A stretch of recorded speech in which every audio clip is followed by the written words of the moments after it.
ಯದಾ ಯದಾ ಹಿ ಧರ್ಮಸ್ಯ ಗ್ಲಾನಿರ್ಭವತಿ ಭಾರತ ಅಭ್ಯುತ್ಥಾನಂ ಅಧರ್ಮಸ್ಯ ತದಾತ್ಮಾನಂ ಸೃಜಾಮ್ಯಹಂ ಪರಿತ್ರಾಣಾಯ ಸಾಧೂನಾಂ ವಿನಾಶಾಯ ಚತುಷ್ಕೃತಾಂ ಧರ್ಮ ಸಂಸ್ಥಾಪನಾರ್ಥಾಯ ಸಂಭವಾಮಿ ಯುಗೆ ಯುಗೆ.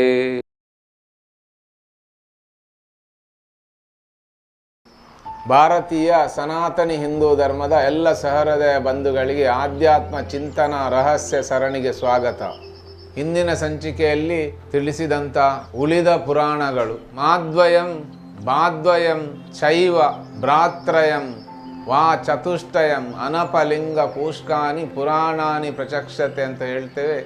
ಹಾಗೆ ಇಲ್ಲಿ ಮಾದ್ವಯಂ ಬಾದ್ವಯಂ ಚೈವ, ಈ ಚೈವಕ್ಕೆ ಇಲ್ಲಿ ಶಿವಪುರಾಣ ಹೇಗೆ ಬರ್ತದೆ, ಹಾಗೆ ಆ ಶಿವಪುರಾಣವನ್ನು ಈ ಚೈವ ಅನ್ನುವಂಥ ಶಬ್ದದಿಂದ ಹೇಗೆ ಗುರುತಿಸಿದ್ದಾರೆ ಇದಕ್ಕೊಂದು ಉದಾಹರಣೆ ಸಹಿತ ವಿವರಿಸಲಿಕ್ಕಿದೆ.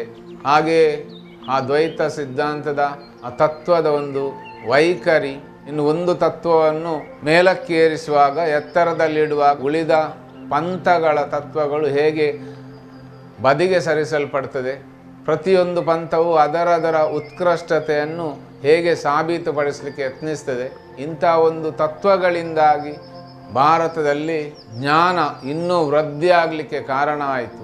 ಇನ್ನು ಮುಂದೆ ವಾ ಚತುಷ್ಟಯಂ, ವಾಯುಪುರಾಣ, ವಾಮನ ಪುರಾಣ, ವರಾಹ ಪುರಾಣ ಮತ್ತು ವಿಷ್ಣು ಪುರಾಣ, ಭೂಗೋಳದ ಅಧ್ಯಾಯಗಳು, ಇನ್ನು ಮಹಾತ್ಮ್ಯ ಎಂದು ಕರೆಯಲ್ಪಡುವ ದೇವಾಲಯಗಳಿಗೆ ಸಂಬಂಧಿಸಿದ ಪ್ರಯಾಣ ಮಾರ್ಗದರ್ಶಿಗಳು, ಜಾತಿಗಳು ಮತ್ತು ವೈಯಕ್ತಿಕ ಆಶ್ರಮಗಳು, ಧರ್ಮ ಮತ್ತು ತಪಸ್ಸುಗಳ 3 ಅಧ್ಯಾಯಗಳಿವೆ, ಶುದ್ಧತೆ ಮತ್ತು ಸಂಸ್ಕಾರದ 11 ಅಧ್ಯಾಯಗಳು, ದೇಹ ತ್ಯಾಗದ ನಂತರದ ಜೀವನದ ನರಕದ ಅಧ್ಯಾಯ, ಹೀಗೆ 24,000 ಶ್ಲೋಕಗಳನ್ನೊಳಗೊಂಡಂಥ ವಾಯುಪುರಾಣ ನಮಗಿದನ್ನೆಲ್ಲ ವಿವರಿಸ್ತದೆ. ಇನ್ನು ವಾಮನ ಪುರಾಣವು ವಾಮನಾವತಾರದ ಕತೆ, ಬಲಿಯನ್ನು ಪಾತಾಳಕ್ಕೆ ಮೆಟ್ಟುವ ಕತೆ.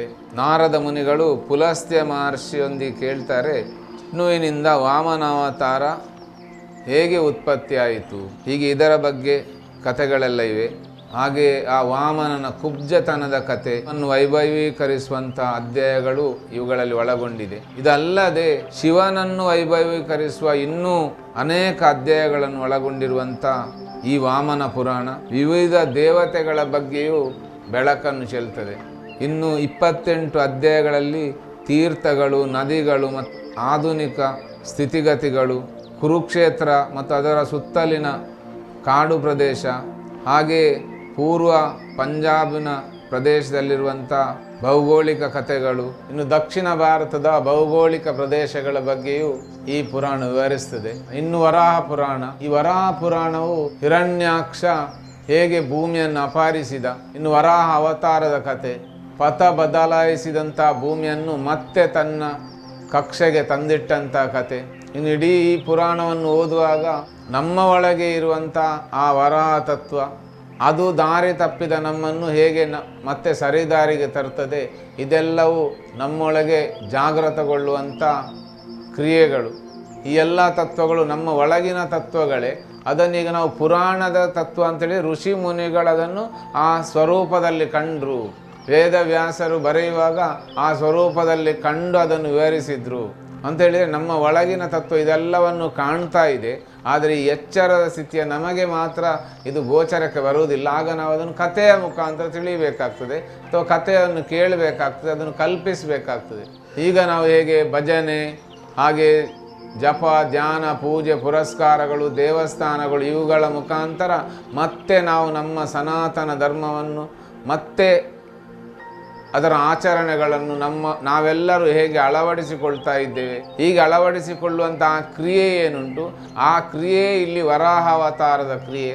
ಇನ್ನು ನಮ್ಮ ಊರಲ್ಲಿ ಅಂತ ಹೇಳಿದರೆ ಈ ದಕ್ಷಿಣ ಕನ್ನಡ, ಹಾಗೆ ಉಡುಪಿ ಜಿಲ್ಲೆ, ಇನ್ನು ಈ ಪರಶುರಾಮ ಸೃಷ್ಟಿಯಲ್ಲಿರುವಂಥ ದೈವ ಭೂತಗಳ ಆರಾಧನೆಯಲ್ಲಿ ಬರುವಂಥ ಪಂಜುರ್ಲಿ ಅನ್ನುವಂಥ ಏನು ತತ್ವ ಉಂಟು, ಈ ತತ್ವವು ದಾರಿ ತಪ್ಪದ ಹಾಗೆ ದಾರಿ ತಪ್ಪುವವರನ್ನು ಮತ್ತೆ ಹಿಂದಕ್ಕೆ ಮಾತೃಧರ್ಮಕ್ಕೆ ತರುವ ಹಾಗೆ ಮಾಡುವಂಥ ಒಂದು ತತ್ವ ಇದು.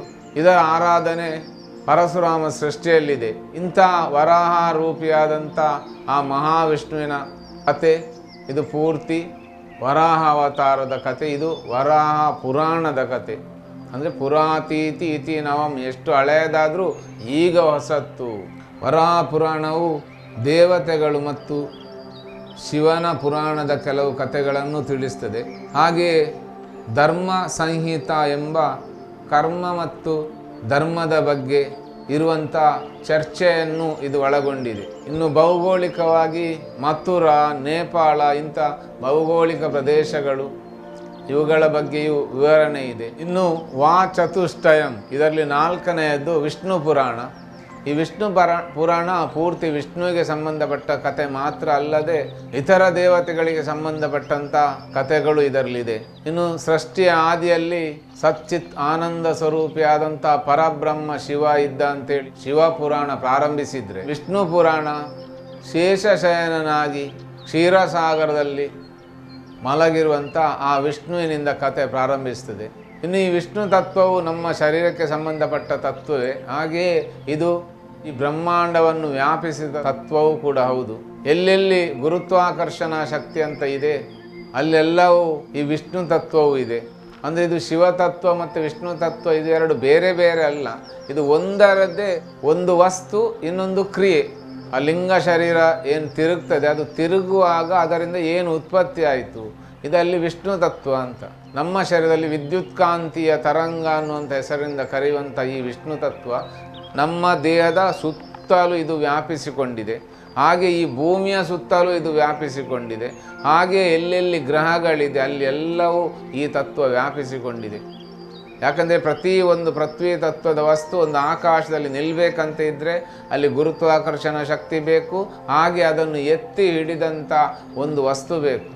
ಅದು ಇಲ್ಲಿ ಆ ವಿಷ್ಣು ತತ್ವ. ಅದನ್ನು ನಾವು ನಾರಾಯಣ ಸ್ವರೂಪದಲ್ಲಿ ನೋಡ್ತೇವೆ. ಹಾಗೆ ಈ ನಾರಾಯಣನಿಗೆ ಸಂಬಂಧಪಟ್ಟಂಥ ಕಥೆಗಳು ಈ ವಿಷ್ಣು ಪುರಾಣದಲ್ಲಿದೆ.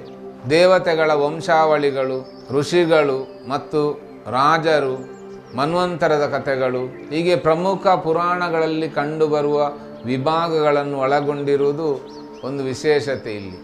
ಹೀಗೆ ವಿಷ್ಣು ಪುರಾಣವು ಪರಿಪಾಲನಾ ತತ್ವಕ್ಕೆ ಅಧಿಪತಿಯಾದಂಥ ವಿಷ್ಣುವಿನ ಕಥೆಯನ್ನು, ಹಾಗೆಯೇ ಇಡೀ ಜಗತ್ತಿನಲ್ಲಿ ಆ ಪರಿಪಾಲನಾ ತತ್ವದ ಕಾರ್ಯವೈಖರಿಯನ್ನು ವಿವರಿಸುವಂಥ ಪುರಾಣ ಇದು. ಇನ್ನು ಈ ಪುರಾಣದ ಉಳಿದ ಭಾಗಗಳನ್ನು ಮುಂದಿನ ಸಂಚಿಕೆಯಲ್ಲಿ ತಿಳಿಸ್ತೇನೆ. ಇಲ್ಲಿಯವರೆಗೆ ಕೇಳಿದಂಥ ನೋಡಿದಂಥ ಎಲ್ಲ ಸಹೃದಯ ಬಂಧುಗಳಿಗೆ ಅನಂತ ಕೃತಜ್ಞತೆಗಳು, ಅನಂತ ಪ್ರಣಾಮಗಳು.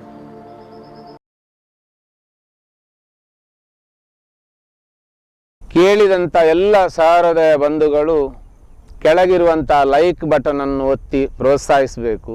ಹಾಗೆ ಮುಂದಿನ ದಿನಗಳಲ್ಲಿ ಇಂಥದೇ ಹಲವು ಚಿಂತನೆಗಳನ್ನು ವೀಕ್ಷಿಸಲು ಬೆಲ್ ಬಟನನ್ನು ಒತ್ತಿ ಹಾಗೆ ಸಬ್ಸ್ಕ್ರೈಬ್ ಮಾಡಬೇಕಾಗಿ ವಿನಂತಿಸ್ತೇನೆ.